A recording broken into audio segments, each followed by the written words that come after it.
Hello student, welcome to Sant Haridas College of Higher Education YouTube channel. I am Savita, Assistant Professor, Education Department.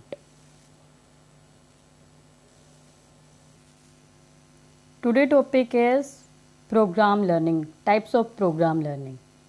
Types of program learning अभिकर्मित अधिगम के प्रकार कौन कौन से हैं?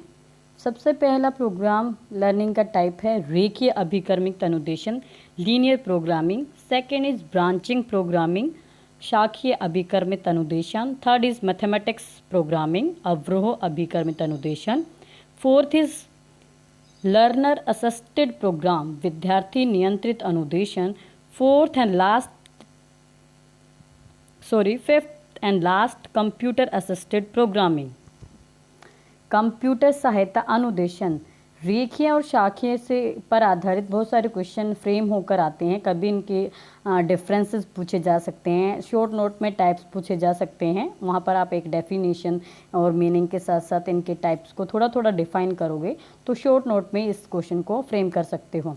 अगर लॉन्ग क्वेश्चन में आता है तो वहाँ पर आप हो सकता है डिफरेंस आ जाए बीच में कि लीनियर और ब्रांचिंग में क्या क्या डिफरेंस हो सकता है. तो आज हम बात कर रहे हैं रेखीय अभिकर्मित अनुदेशन की, मीन्स लीनियर प्रोग्रामिंग की.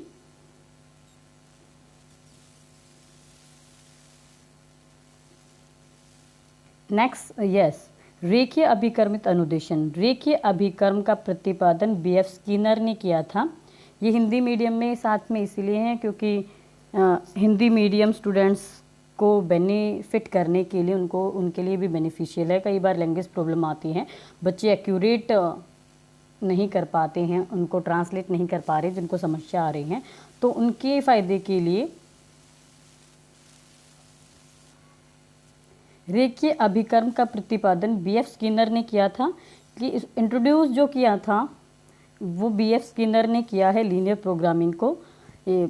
इस शैली में विषय वस्तु को छोटे छोटे पदों में या फ्रेम में बांटा जाता है. अब सीधी सी बात है, विषय वस्तु मतलब जो कंटेंट आपको डिलीवर कराना है, जो कंटेंट आपको स्टूडेंट को सिखाना है, जिस टॉपिक के ऊपर मास्टरी करानी है बच्चों को, उन सबको उस सब्जेक्ट का जो कंटेंट है उसको छोटे छोटे पद में बांटना, मीन्स स्टेप में बांट लेते हैं, उसी को फ्रेम कहा जाता है. इन पदों को क्रमबद्ध तरीके से विद्यार्थी के सामने रखा जाता है. अब कैसे रखेंगे, जैसे फर्स्ट स्टेज पर मैंने मीनिंग करवाया तो मीनिंग का मतलब क्या है, वो उसका फर्स्ट फ्रेम बन जाता है. उसके बाद टाइप्स का करें तो वो सेकंड स्टेप बन जाएगा. थर्ड उसके अगर बेनिफिट या एट्रीब्यूट्स करने हैं तो वो थर्ड हो जाएगा उसका स्टेप. तो इस तरीके से एक कंटेंट को हम छोटे छोटे टुकड़ों में बांटकर स्टूडेंट के सामने रखते हैं ताकि उनकी लर्नर की जो समस्याएं हैं वो ज़्यादा ना निकल कर आएँ. क्योंकि जब छोटा छोटा करवाते हैं तो वो एक तो परमानेंट लर्निंग हो जाती है उसके साथ साथ, और बच्चे के डाउट्स भी नहीं होते. क्योंकि बड़ा कॉन्सेप्ट होगा तो बहुत ज़्यादा डाउट होते हैं, छोटे छोटे बांटने से तो बच्चे की जो नॉलेज है वो इन्हांस होती है, वो ज़्यादा सीखता है. इसीलिए इसका एग्जांपल आप देख सकते हो कि पहले बस एक बार पूरे होल ईयर में एक बार एग्ज़ाम लिया जाए, या टर्म वाइज जब एग्ज़ाम होते थे तो उसमें कंटेंट ज़्यादा आता था, उसमें ज़्यादा चैप्टर्स आते थे इवेल्युएशन के दौरान या एग्ज़ाम के दौरान. लेकिन अब एफए और एसए में जब बट गई हैं चीज़ें, फॉर्मेटिव और समेटिव असेसमेंट में जब इवेल्युएशन होता है तो FA1 FA2 ऐसे करके तो छोटा छोटा यूनिट में टेस्ट लिया जाता है. तो कहीं ना कहीं स्टूडेंट के ऊपर बर्डन हट जाता है और बहुत अच्छी लर्निंग वहाँ पर होती है. उसके बाद जैसे ही प्रत्येक पद के लिए विद्यार्थी अपनी अनुक्रिया व्यक्त करता है वैसे विद्यार्थी को प्रतिपुष्टि मिल जाती है. मीन्स जैसे ही रिस्पॉन्स करता है एक फ्रेम के लिए, फर्स्ट फ्रेम के लिए, तो इमीडिएट हमें उसको फीडबैक देनी होती है. फिर उसके बाद नेक्स्ट पर वो चला जाता है, सेकंड फ्रेम पर आता है, फिर वो बच्चा रिस्पॉन्स करता है, फिर उसको तभी फीडबैक मिलती है. और इसमें सबसे मेजर क्या है कि सबसे पहली बात फ्रेम में बढ़ता है.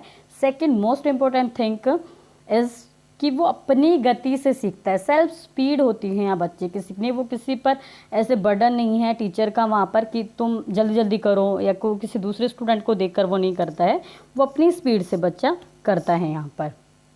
उसके बाद है कि अगर गलत अनुक्रिया आती है तो उनको पुनः उस विषय वस्तु का अध्ययन कराया जाता है. मीन्स दोबारा से हम उस अनुक्रिया को करवाते हैं, उसके रिस्पॉन्स को करवाते हैं, वो रीटीच करता है, रीलर्न करता है, देन वो रिस्पॉन्ड करता है, फिर उसके बाद इमीडिएट फीडबैक दी जाती है। अगर गलत करती है तो फिर दोबारा से रीड करता है, वो रीड करता है, रीलर्न करता है, और अगर वो ठीक अनुक्रिया करता है, उसकी करेक्ट रिस्पॉन्स होता है, तो वो नेक्स्ट फ्रेम पर, नेक्स्ट लेवल पर चला जाता है।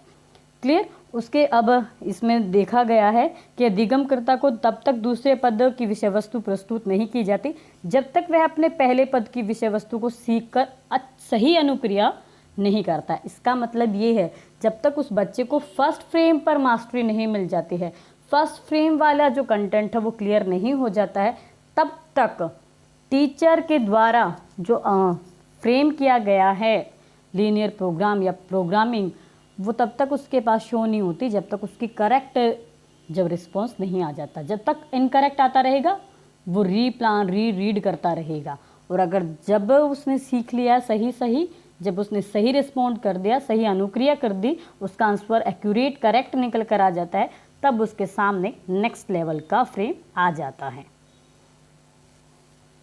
यही जो मैंने अभी बताया है कि gets feedback as soon as the student expression his response for each post, they go through the step one by one, it has a system of motion itself. बिल्कुल वो अपनी गति से सीखता है। क्लियर। तो ये सारी चीज़ें वही हैं। नेक्स्ट इसके क्या है, रेखीय अभिकर्मित के लाभ क्या क्या है। रेखीय अभिकर्म जो है अधिगम का मार्ग सीधी पंक्ति की तरह स्पष्ट, क्रमबद्ध एवं सुव्यवस्थित होता है। यस बिल्कुल, the path of linear oriented linear is clear, sorted and well organized like a straight line. जैसे कि स्ट्रेट लाइन हम सीखते हैं 2 into 1 2, 2 into 2 4, 2 into 3 6, मीन्स एक सीक्वेंस है, एक हर स्टेप पर हमें जाना पड़ता है, तब हम सीखते हैं। 1 to 10 अगर छोटा सा एग्जांपल लिया जाए गिनती या काउंटिंग के, तो 1 2 3 4 5 6 7 8 9 10 पूरा जाता है काउंट में। हम ये नहीं छोड़ सकते 2 4 6 5 4 3 ऐसे नहीं बोल सकते। तो सेम एज इट इज़ बिल्कुल लीनियर, नाम से ही पता चल रहा है कि बिल्कुल रेखीय, नाम जैसा रेखा में हर सीक्वेंस पे चलना पड़ता है। तो ये बहुत अच्छी, क्लियर और शॉर्टेड है, बिल्कुल अच्छा ऑर्गेनाइज, वेल ऑर्गेनाइज्ड है। उसके बाद है the learning material is presented in small position. बिल्कुल छोटे छोटे टुकड़ों में बांट कर दी जाते हैं, इससे स्टूडेंट को इजी हो जाता है। ये इजी फॉर्म में यहाँ पर दिखता है, बच्चा अच्छा सीखता है, परमानेंट लर्निंग होती है और बच्चे को इजी लगता है, भारी उसको हैवी फील नहीं होता है, उसे बर्डन नहीं आती, उसमें बैरियर्स नहीं आते उसके लर्निंग में। उसके बाद है this process increase the probability of decreasing the error rate. Yes, जब छोटे छोटे फ्रेम होते हैं तो गलतियों की गुंजाइश कम हो जाती है और सीखने का लेवल ज़्यादा बढ़ जाता है। मीन्स सही अनुक्रिया, जो एक्चुअल में रिस्पॉन्स आना चाहिए वो ज़्यादा, उसका रेट बढ़ जाता है, और जो एरर का रेट है वो कम हो जाता है, क्योंकि उसे तब तक आगे नहीं पहुंचाया जाता जब तक जो प्रेजेंट फ्रेम आपके सामने है उस पर आपकी मास्टरी ना आ जाए। By this the student can learn at his own pace. Yes, अपनी स्पीड से सीखता है। कहीं प्रोग्राम लर्निंग का यही फ़ायदा होता है, हमें टीचर की स्पीड से नहीं सीखना, हमें दूसरे स्टूडेंट की स्पीड से नहीं सीखना, हमें अपनी स्पीड से सीखना है, अपनी स्पीड से प्रेजेंट करना है कि हम क्या कर रहे हैं, क्या हमने रिस्पॉन्स किया। Oh totally depend upon our speed, own speed, कि हमारी अपनी स्पीड से मतलब है। हमें साथ वाला मेंबर क्या कर रहा है, मेरा पीयर ग्रुप क्या कर रहा है, उससे कोई मतलब नहीं रह जाता। ये तो बहुत, इसका मतलब कहीं ना कहीं इंडिविजुअल, ये स्टूडेंट सेंटर्ड टेक्निक है। उसके बाद immediate feedback is available in this process. इस प्रोसेस में फीडबैक जो मिलती है इमीडिएट, तत्काल प्रतिपुष्टि। अगर आपको गलत आपने आंसर दिया तो इमीडिएट आपको पता चल जाता है कि मेरा आंसर गलत है, इसीलिए यहाँ बोल रहे हैं कि बहुत जल्दी अनुक्रिया मिल जाती है। ये इसके बेनिफिट्स थे। उसके बाद है रेखीय अभिकर्म की सीमाएं। इसके द्वारा अधिगम प्रक्रिया की गति बहुत, अगर हम नेगेटिव्स में इन्हीं पॉइंट्स को लेकर चलते हैं तो कैसे है, एक यहाँ पर एक ट्रिक देती हूँ आप लोगों को। जब आप किसी क्वेश्चन को कर रहे हो तो एक हर चीज़ को बेटा लर्न करना नहीं होता, हर चीज़ को रटाफिकेशन करना नहीं होता, समझना होता है, अंडरस्टैंडिंग लेवल डेवलप करना होता है। या तो उसके डीमेरिट्स या मेरिट्स एक बार लर्न कर लो, मैंने ये तरीका पहले भी बताया है। मेरिट्स लर्न करना, उसको उल्टा करके आपको डीमेरिट्स अपने आप बना सकते हो उसके।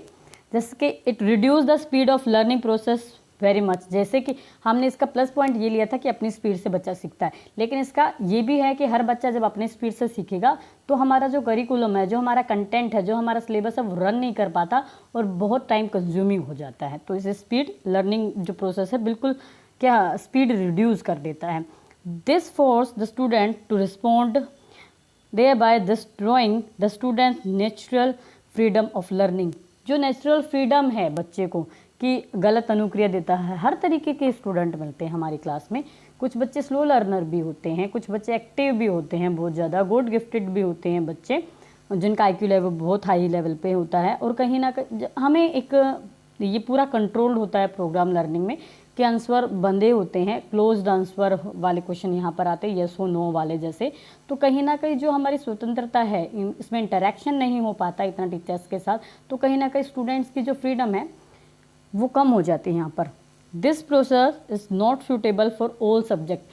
लीनियर प्रोग्राम या प्रोग्राम लर्निंग हर सब्जेक्ट के लिए बेनिफिशियल नहीं है, क्योंकि बहुत सारे ऐसे हैं जैसे हिस्ट्री है या आर्ट सब्जेक्ट हैं या बाकी कोई लिटरेचर वाले सब्जेक्ट हैं, उनमें हम यहाँ पर नहीं करवा सकते। ज़्यादा से ज़्यादा ये लॉजिकल थिंकिंग वाले पर ज़्यादा मेरे ख्याल से बहुत अच्छा रहता है।